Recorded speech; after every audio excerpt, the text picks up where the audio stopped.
and welcome back to our Kurzweil Basics series. If you've been watching along, you know this is part 2 in our series, and previously we went over how to log into your account and how to organize your files.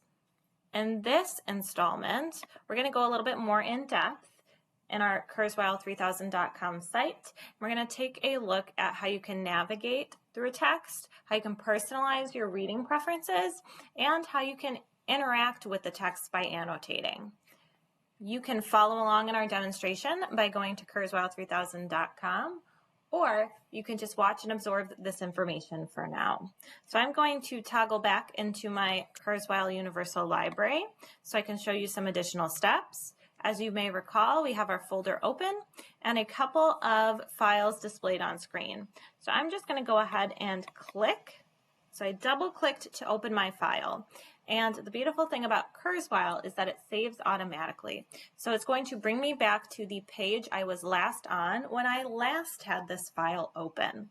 If I want to listen to this text out loud, I can go ahead and place my cursor, which is blinking in pink here, wherever I'd like to start. So I can see it next to the word George. And I could just go ahead and hit this play button, and the text will start reading aloud and highlighting as it does. But let's say I don't necessarily like how my speaker sounds, or I don't like how quickly or slowly that person is reading.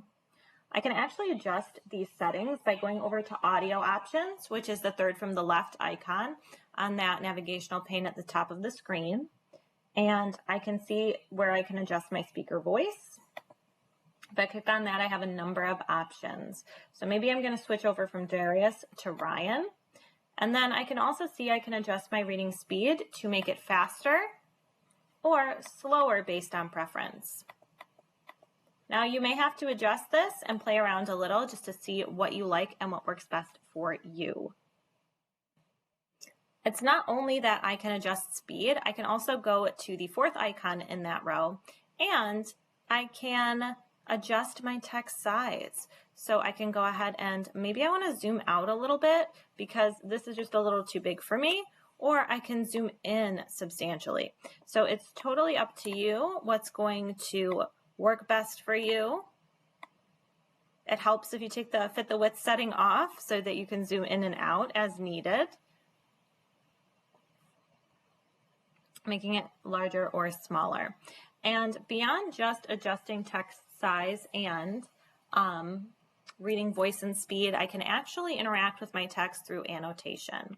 And so two very cool tools I have to the left-hand side of the screen are my highlighting tool. So I just clicked on the highlighter and I'm going to go ahead and select the icon that looks like a highlighter. If I hold this down and drag,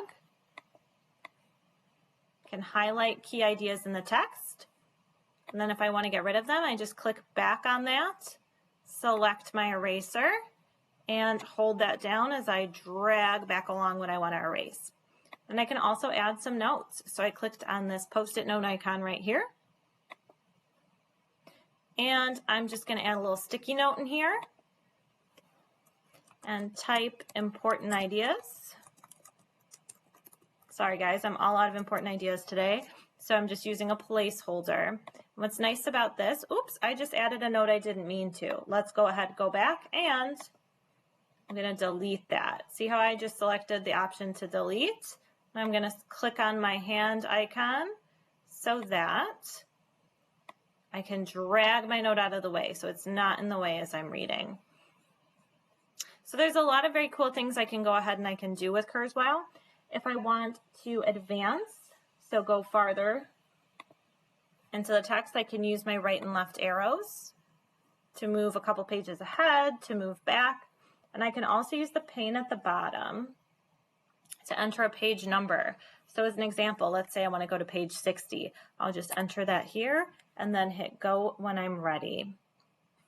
So I hope you really enjoy using Kurzweil. I hope you take full advantage of it. It's a great tool, but it does take a little bit of getting used to. So please feel free to click, to listen, to adjust, and to reach out to our Office of Accessibility with any questions. Happy reading.